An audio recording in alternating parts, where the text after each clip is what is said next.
cynicism is gone. Hello everyone, I'm Joshua. I'm Josh too. And today we're going to be taking a look at the latest installment and the 9th entry into the Saw franchise, Spiral from the Book of Saw from 2021. What do we got? Thought the Jigsaw Killer was dead. Whoever did this has another motive. This is gonna go sideways fast. Spiral from the Book of Saw. Spiral stars Chris Rock, Samuel Jackson, Max Minghella, and is directed by Darren Lynn Bousman. Sorry guys, I'm having to look up the plot here because we can't look up on it on our TV, so sorry if my eyes aren't paying attention to you guys right now. Working in the shadows of his father, Detective Ezekiel Banks, portrayed by Chris Rock, and his rookie partner, portrayed by Max Minghella, take charge of an investigation into grisly murders that are eerily reminiscent of the city's gruesome past. Unwittingly entrapped in a deepening mystery, Zeke finds himself at the center of the killer's morbid game. Before we go into this, we would like to basically kind of give our stance on the Saw franchise in general. What's your stance on the Saw franchise? I like most of it.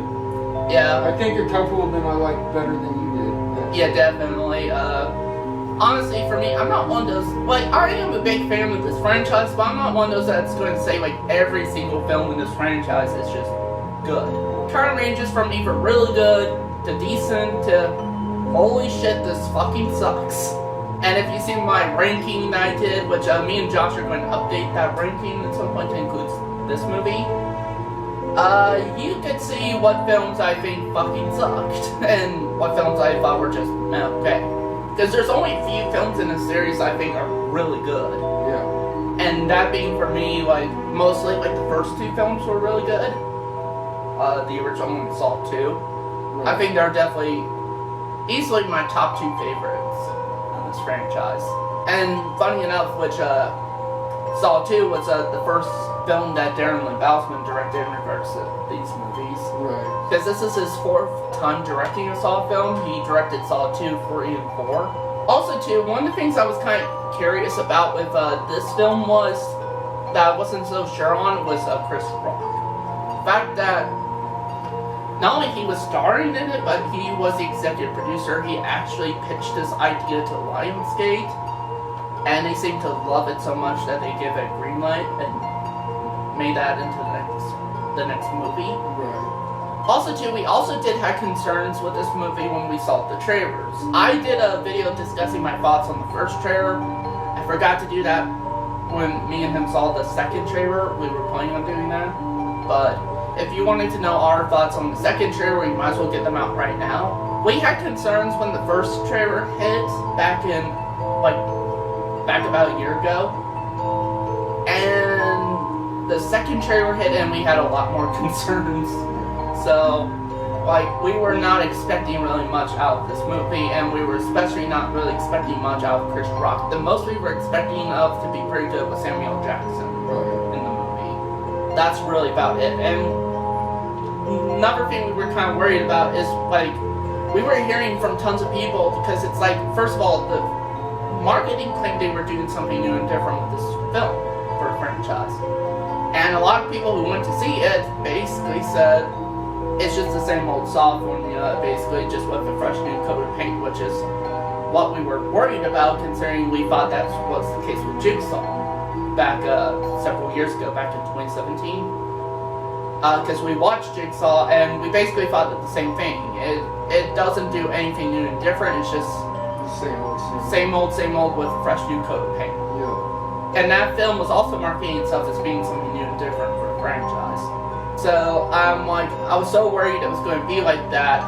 But we do got some thoughts on Spiral, so let's talk about them. Yeah.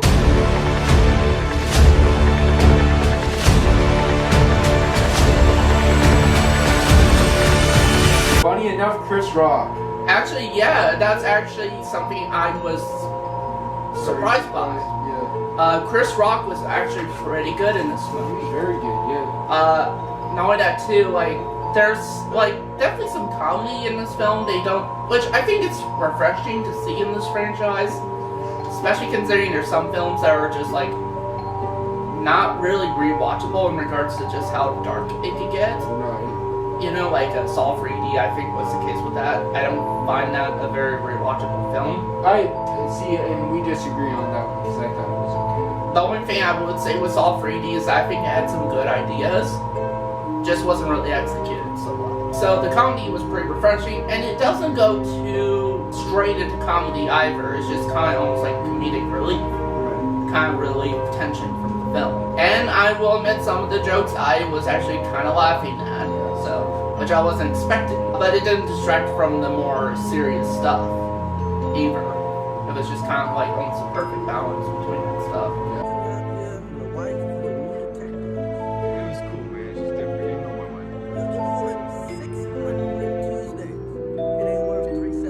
Let's also talk about overall the plot itself. Now, if you were just to hear the basic plot, it sounds not much different from the other films.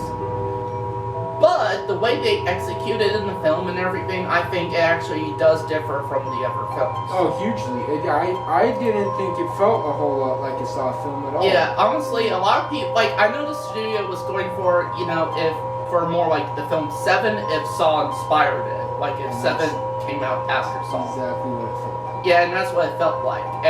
But it still feels different from 7, actually. Yeah, it's kind of its own thing. I haven't seen 7 yet, so I can't put my 2 cents in there, but... Which, you should watch that. I got the Blu-ray. It's on HBO Max. We should watch that. What's in the box? What's in the fucking box? So, it has a different flavor than the other Saw films, especially compared to more recent ones. I really did like the plot in that. Also, too, the plot kind of goes for a social message, like social commentary in that on police brutality. What brutality? Huh? What brutality? And stuff like that, police reform. Which I first thought, you know, it's like hopefully it's not one of those things where it bashes the message with like the Black Christmas remake did, which we will cover that at some point. Ho ho ho, bitch. You messed with the wrong sisters. And to my surprise, it actually didn't do it like bad at all. I thought it did pretty well. It honestly kind of reminded me of the Invisible Man remake, where it was doing like the whole social commentary that film was on the Me Too movement. It didn't bash, you know, the audience with its message and that, but it also seemed to take it from an unbiased approach, just like the Invisible Man remake did. Yeah. And honestly, I think that's, you know, if you're going to have social commentary in your films of any kind, or just commentary in any kind, it should come from, like, first of all, it should not be bashed into the audience's face every time, like, throughout the whole film, you know, it should not be shoved down the audience's throat. And also it should come from an unbiased approach. Because if you do it through a biased approach, you're going to lose half of your audience, you know? Either way, no matter what angle you pick from it, you're going to lose half of that audience. And sometimes, even if you do it for a biased approach, sometimes at worst, you could lose all of your audience. And that was the case with the Black Christmas remake. Even people who were for the Me Too movement and even its target audience, women, did not like the film. They were turned off by it because of how much it shoved it down the audience's. Well, it was done pretty smoothly, and it didn't show that like all cops are awful people, which they're not. You know, yeah. It showed that there's good and bad in it, of course. Yeah. You know. Which I appreciated instead of especially for a movie in 2021, you know, it's like that was talking about like police reform and all that stuff, you know, that did it pretty well. Yeah, I was kind of worried about that, especially when I heard that, you know. So now I like the fact that it came from an unbiased point of view with it, too, like what you said, and said that not all cops are. Because if it came from a biased point of view, it would have said all cops are trash, you know? So I like that. And also they made some of these characters really interesting, too. Honestly, some of the more interesting characters in this franchise in a while. Yeah. Oh, another positive, I actually did like the traps of this movie. What about you? Simple. Yeah, it kind of goes back to the simplicity of the first 2 movies, which I really like. Which, that's what I've been wanting to see out of these Saw movies. I know some people out there are mostly here for the traps and all that stuff, but to me, I'm not mostly for that. I prefer the traps when they were more simplified, like in the first 2, but relying more on like character-driven stuff. So, which this film seems to tend more rely on character-driven stuff than especially the more recent movies. Even the traps here, the traps have like, the people who are in the trap are in there for a specific reason, and the traps kind of relate to that specific reason. Like the opening scene, which, not spoiling anything here, because they released the opening scene on YouTube for everyone to see.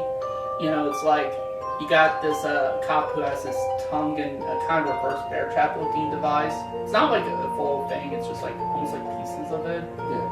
And he's like, his tongue's being hanged and all that stuff. And basically he's there because he lied on the stand several times, putting innocent people away and that. So what he basically has to do if he wants to save himself, he has to basically let his tongue be ripped off. You know, like basically the stuff that, you know, the tongue that lied so much.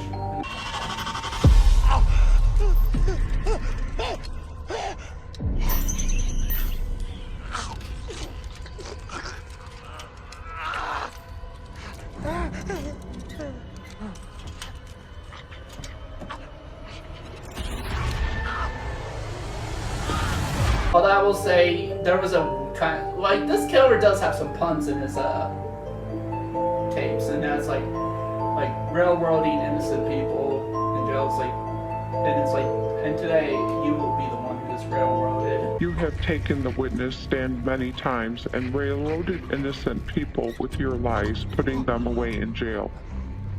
Today, it is you who will be railroaded. I don't remember Jigsaw doing that many puns. Do you remember Tobin Bell doing that many puns? No. But then again, this is a copycat killer.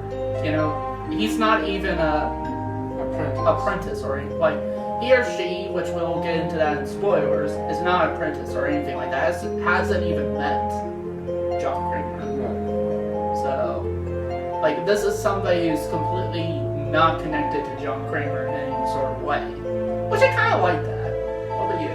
Yeah. It's a bit different from what we've seen, where it's either, you know, apprentices or people who have just been connected to John Kramer. Right. In one form or another. In fact, all these characters had no relation to, like, connection to John Kramer in any way. You know, like Chris Rock didn't.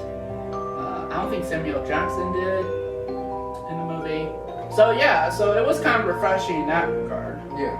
So, because even the last Saw movie, Jigsaw, these characters did have some sort of ties to John Kramer. 10 years ago, I came out of the war a broken man. Jigsaw put the pieces of my life back together again. Together, we built a legacy. That was pretty refreshing, and if you're wondering, spoiler alert, no, Tobin Bell does not appear in this movie whatsoever. The most he appears in is on a photo. For evidence, and that's it. Yeah. Which I was kind of surprised by. I thought they would have at least utilized him somewhat, even maybe just for the voice, maybe, or maybe like evidence of, like, you know, tapes and stuff like that. Right. But no, this is the first movie that Tobin Bell does not star in. Except for in the picture. Except for in the picture. He probably made like $100,000. Yeah, and honestly, for a movie that, again, we'll discuss this with our rating, but I'm surprised the film did about as well as it did without Tobin Bell in it. Although I will say I do kind of miss Tobin Bell in one regard, which we'll get into in my kind of negatives. Any other positives you would like to say? Oh, let's discuss our favorite trap, since we were speaking about that. What was your favorite trap out of this new movie? I think the last one, man. The last one? So, like, the last one was Samuel Jackson. There you go, Sam Jackson. Yeah, So- yeah, I like that one the best. So, yeah. I thought it was the most witty, you know? Honestly, my favorite trap, the more and more I think about it, would have to be the second trap, the fingers and that. So, and was kind of a tense scene too, and still fit within like what the person did, and also, you know, the person had a specific reason for being trapped. Yeah, that's probably my favorite trap from Spiral. Anything else you'd like to discuss on in positives? I think we pretty much covered it. Oh, one positive, which I was honestly really surprised by, the music by Charlie Clough. Oh, yeah. Honestly, like, because I was so worried he was going to do the exact same thing, you know, that he's been doing, which he did with Jigsaw. You know, even the Hello Zep theme at the end of Jigsaw was basically just exactly the same as Zep 6 from Saw 6, except with a few differences here and there, sounding a bit more cinematic, too. Now, they kind of do something similar in here, because the track title Zep 9 is basically a rendition of the original Hello Zep. Which, honestly, I don't mind, because in my personal opinion, that's my favorite version of, rendition of that track. I think that's yours too, right? Yeah. So, and knowing that, we're not the only ones who think that. Charlie Klauser actually said in an interview that that's actually his favorite rendition he's ever done, and he wanted to showcase that with Spiral. And he did it pretty well. Actually, Zep 9 is probably my second favorite rendition of the Hello Zep theme. But, what were your thoughts on the music this time around? I really liked it. I'm glad that one. Yeah, honestly, this is not only Zep 9 is my second favorite rendition of the Hello Zep theme, but honestly, this is my second favorite track, soundtrack of the whole series. It did something new and different, which I wasn't expecting, you know? You weren't either. No. What were you expecting? That same kind of crap that, Jigsaw was, Yeah. So, which, I mean, the music in Jigsaw was good. Right, it just was the same old thing. It was just the same old thing, which I was kind of disappointed by, especially after a 7-year-long hiatus from Saw 3D. Right. This is kind of more like what I was hoping for a bit. What about you? Now, I still think they could have done some more differences, which we'll discuss in my mixed spots on that, to really stand out from the franchise. But in regards to doing something, in regards to the music, something new and different while still kind of sounding like Saw, does it pretty good, actually. They even throw in certain renditions of tracks from the other films, mostly from the original, that were pretty good. I've also heard some from like when the killer's revealed and stuff like that. It actually plays a track from Saw 6, a rendition of that. The track on Saw 6, it was titled Amanda's Letter. So, and then on this one, it's called, on the soundtrack for Spiral, it's called Be Partners. Which, honestly, I really like that rendition as well. Also, another positive I have, too, I must say, it's not as gory as the other, later films, honestly. Not really, yeah. Honestly, I think it's on the same level of Gore Saw 2. Well, and I thought that the acting, when you do get to, the traps and stuff, I thought the acting was way less dramatized than, even think about Jigsaw, man, that last laser color trap, the whole thing was so dramatized that it's unbelievable, you know? Yeah. Although, to be fair, one of those is because Logan was faking it, you know, it's Yeah. you know, seriously, that was just fake. It's almost as bad as Leigh Whannell, or Lee Whannell. Is it Lee or Leigh? I don't know, I always said Leigh. I pronounce it Leigh Whannell.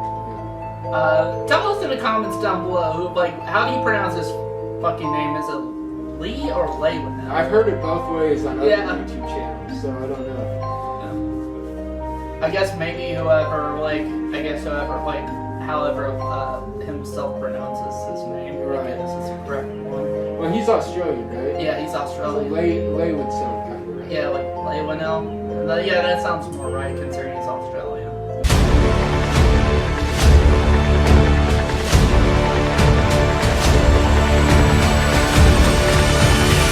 Samuel Jackson was a little bit Underutilized. Yeah. Then again, I could maybe see why, because it wasn't his movie, it was Chris Rock's. Right. It was still nice seeing him. Yeah, and he was good in the movie. Yeah. I don't know if I've ever seen him not. Even his bad movies, Still good. he's still good. That's why here. So he's just one of those kind of really talented actors that even in a bad movie, he still gives off a good performance. But he was good for what we were seeing of him in Spiral. Yeah. And it's still kind of it's still so surreal seeing Samuel Jackson in a Saw movie, you know? What about you? Yeah.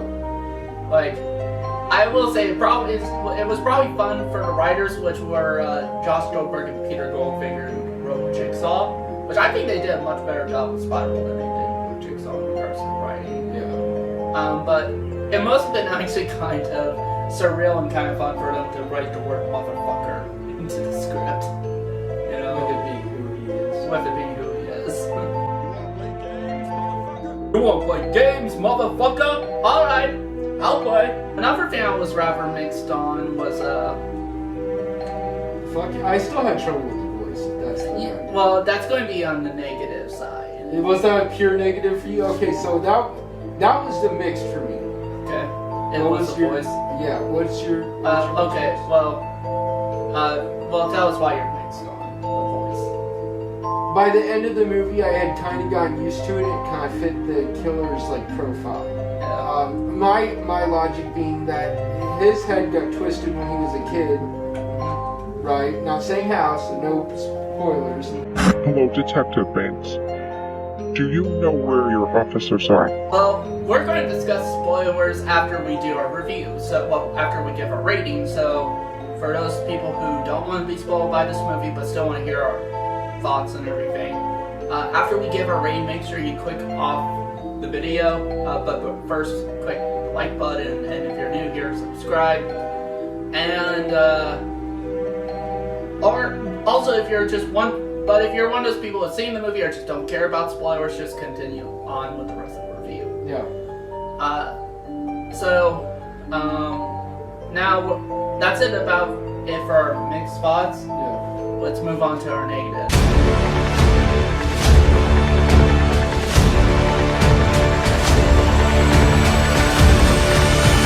My negative is the voice, the new voice of the killer. I'm just Fucking hater. Well, you said you had trouble getting used to it too. No, and I'll be honest. The first couple times we heard it, like in the trailers, it bothered the living hell out of me like that. Yeah, and it's like there was something like with Tobin Bell's voice that had a sense of gravitas to it and all that stuff, and did have an intimidation factor. Yeah. Whoever they got to voice this like the tapes and that in this movie, not a fan. Really. Like if they didn't want to go with Tobin Bell, they could have got somebody who could have done, you know, Tobin Bell almost like maybe someone like me where I could have been like, oh, Detective Banks, I want to play a game. You know, it could have been something like that instead of, oh, Detective Banks, I want to play a game. Like seriously, like which would you be more intimidated by if you woke up in a room someplace? Right. Tobin Bell's original voice or this new killer's voice? Totally not. Yeah. Like, honestly, if I woke up in a room and I had no idea where I was and I heard this voice, honestly, I'd laugh. I'd be like, hell, I'd maybe even give the person pointers on how to be more intimidating with that. So I can't take the new voice seriously at all. Live or die. Make your choice. The other thing is, now without getting into real spoilers in regards to the revealing who the killer is and all that stuff, I had a problem with how they revealed who the killer was in the movie. I mean, if you think back to the other Saw movies, you know, you had in the first one, you know, the dead body lying on the floor between them turning out to be the killer, Jigsaw, Tobin Bell. In Saw 2, they did a pretty good reveal with the fact Amanda was, you know, Jigsaw's apprentice and that. Even Saw 4 had a better reveal too with Mark Hoffman and that. They had some kind of like almost epic reveal and stuff like that. In this one, Chris Rock, after going through trap by trap, just goes into one room and there he is with no build up whatsoever. Do you have a problem with that? Yeah. It's like no build up whatsoever. I guess that could be your negative too. It's like there's the killer right there. No build up, nothing like that. So that's pretty weak, honestly. Yeah. But honestly, that's really about it in regards to my negatives. Well, move on to our rating. Which, and I think we should make a point of this. We went into this movie expecting for the whole thing to be pretty much negative. Yeah, we really did. So,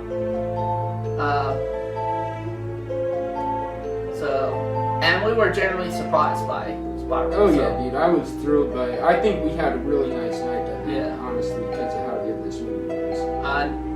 Now let's get on to our ratings. So that's it. I'm going to give Spiral from the Book of Saw a 4 out of 5 stars. Mine's a 5 out of 5. I mean, it's a good one. It's actually, like, again, I was really heavily surprised by Spiral. Yeah. You know, like, because there was a lot of things that, like, from the start of its conception that seemed to work against it for us. But in the end, it was kind of like an underdog story in regards to how we felt with the movie. Yeah. You know, like, and honestly, this is actually one of the better entries in the franchise in a long while. Like, what would you say was the last really good Saw movie for you? That gets close to this. Yeah. Saw 2. Yeah, definitely. I would say the second closest would probably be Saw 6. Like, that's the one with the health insurance stuff. Right. I'd say Saw. Yeah. Well, I think this. Like, I know a lot of people disagree, but I think this blew Jigsaw out of the freaking. Yeah, I did too. Because in my ranking, Jigsaw was like my 4th favorite film of the series. Now it's like, because of this film, it's definitely lower. I'm not going to say how much lower, because again, saving that for the ranking. Yeah. And honestly, like, because Jigsaw was Lionsgate's first attempt to revive the franchise, and I think their second attempt here was the much better movie, actually, in regards to doing that. Which is amazing to me, considering it's done by Darren Lynn Bousman, who did pretty good with Saw 2. And then Saw 3 was okay. Saw 4 was... as honestly, Saw 4 is our worst favorite film. Like, our least favorite film in the franchise. I still don't hate it. I hate it. Do you? I don't hate it. I think that... Like, I kind of have like, sometimes I either hate it or I'm just like, eh. It's rewatchable, though. Eh. You've watched it with me twice. Did I? Yes. And we technically would have been on our 3rd time. Huh. But yeah, so I was kind of worried in regards to Darren Bousman's direction with this movie. Yeah. Considering his last film he did was not really that great. It's one of the weaker entries in the franchise. Yeah, I think it definitely has issues. Yeah. But this film was almost without issues, which is saying something. And honestly, in regards to the Darren Lynn Bousman directed films, this is his best film since Saw 2. Yeah. So, which in my opinion was his best out of the series. So, it's still honestly, Saw 2 is still honestly like my second favorite film. But Spiral comes pretty close. Not going to say how close or anything like that. Also, we were pretty surprised by the actors, especially Chris Rock, because I was like, really, Chris Rock in a Saw movie? Dude, he was awesome. Yeah, he was awesome. I liked Chris Rock in this movie. I also liked all the other actors too, like Sam Jackson, even Max Minghella, who was Chris Rock's partner in the film. I liked him. See, and I think, the other reviews we were watching, that a lot of people didn't like this movie. I think maybe the issue was because it was so different then. I think they were kind of going, and it's, I'm not sure what they were expecting. I think they might have been expecting it to be another Saw movie. Maybe, I don't know. But then again, I heard these people too were complaining there was nothing really that different. That it was another Saw movie, and it's not. It's not. It's like, if you really look at it, and if you compare this film to all the other films in the series, it's totally different. Yeah. Like, in fact, honestly, it feels more like Saw if 7 if Saw inspired it, which is what they said they set out to do. Right. And honestly, even then, and I've seen 7, there are some differences between this and 7 for sure. So it even stands out compared to 7. Yeah. So he still has yet to watch that damn movie. Before we get into spoilers, what do you think that they should do for the future of this franchise? Because they already greenlit Assault 10. Now I'm thinking they could do one of two things. They could either do direct continuation of Spiral, so Spiral 2 or whatever they want to call it. Right. Because even Chris Rock said he would be willing to come back if they wanted to. And I'd be fine with that, a sequel to Spiral, direct sequel. But then the other idea, which I had, and I mentioned this in the Killer Fest's Facebook group, is that what they could do is do an anthology series where each film is a different story, it has a different setting, different characters, a different killer with different motives. They could even they could also in terms of social commentary from different world issues and stuff like that in regards to the killer's motive, and especially if they do as well as they did Spiral, and then they could basically it could be like different titles, and then the subtitle would still be from the book of Saw. So. What if other franchises get the idea though, and we end up with shit like Myers from the book of Thorn or some weird shit? But this was pretty good, and honestly, I could definitely see that more with Saw. But anyway, so we're going to get getting into spoilers here, so if you guys do not want to be spoiled from this movie, click this off this video right now. Although before you do, make sure to hit subscribe and like button, especially if you're new here. But if you're not new here, be sure to click the like button. And if you have seen the movie, or you just don't care about spoilers, then just stay with the rest of the video. You have been warned. So, let's talk about some of the twists in this movie, which, yeah, let me get my whole conspiracy for the voice out. Okay, so, first of all, when I said it's like, you know, like, Chris Rock goes through several different traps and stuff like that, and then it's like, he just bumps right into the killer right there. So, it turns out the killer is, Chris Rock's partner, portrayed by Max Minghella, actually. Right. So he is this copycat killer who was inspired by Jigsaw and that. And so basically, his whole motive here is basically, so years ago, his father was under, like, what was it?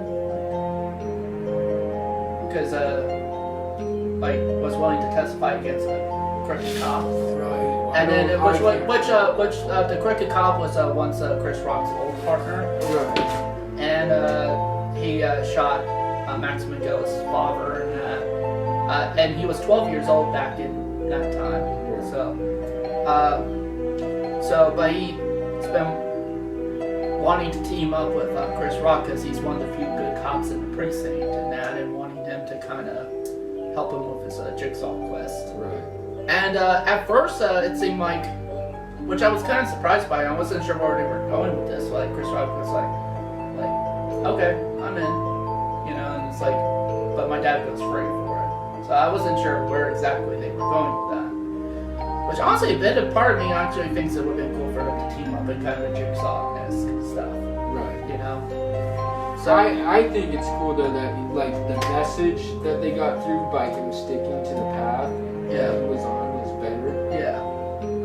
So along the lines of this, the whole thing about his dad getting killed when he was 12, I almost want to like look at the voice. This is how I ended up looking at the voice.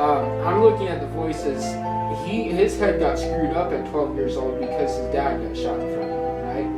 And that voice, if you listen to it, it sounds like a woman or a kid, right? Yeah. Well, that's where I'm relating it to, is where his head got screwed up as a kid, so he still like got that. You know what I mean? Almost child mentality. Yeah. So, and also too, he kind of has a different philosophy on it what John Kramer did. Yeah. So, like, he was even, first of all, saying, he was like, why, like, because John Kramer used to just put this, like, try to test people, like, just based on one person, and trying to change them, you know? But instead of changing one person, why not take that and basically change the whole entire system? So, and also too, it's like, another difference is that he does acknowledge what he's doing is killing cops. You know, he does acknowledge that. So, and he's not giving each of these cops really a chance to live, really. So, and basically what he's doing with it is basically installing enough fear to where maybe the cops would, you know, kind of, you know, basically clean up their act. Yeah. So, and part of me kind of liked that, like that kind of new motive and everything, since it is a different killer, somebody who's inspired by John Kramer. So for me, it's not like, because for me, if this was like another Apprentice and that, trying to fall under John Kramer and that, I would have been a bit pissed off by that, you know, because that's not what John Kramer was about in the original film. So. The fact that this is a copycat who have never met John Kramer before, or anything like that, was taking some things of, you know, his philosophy and that, but doing it differently, I don't mind it so much. What about you? Yeah, I thought it was alright. So yeah, and like the ending with because Chris Rock's final test was to basically determine what was basically it's like he could either shoot Max Mandela or save Samuel Jackson's father, who is a corrupt cop. Actually, he was one of the main people who did like some stuff under a crooked article, Article 18 or something, Article 8.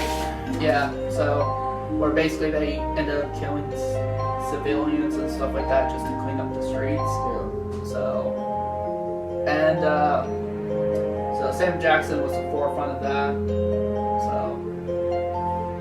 And that basically shows even Chris Rock, who is mostly did good and stuff like that, because he chose to save his father, and that shows that it's like, you know, even if the crooked cop or crooked person in general is your parent, you know, it's like still shows that, you know, because that somebody is somebody to someone. Yeah. So, and I guess in Max Mandela's case, he felt like he thinks Chris Rock failed his test with that. Yeah.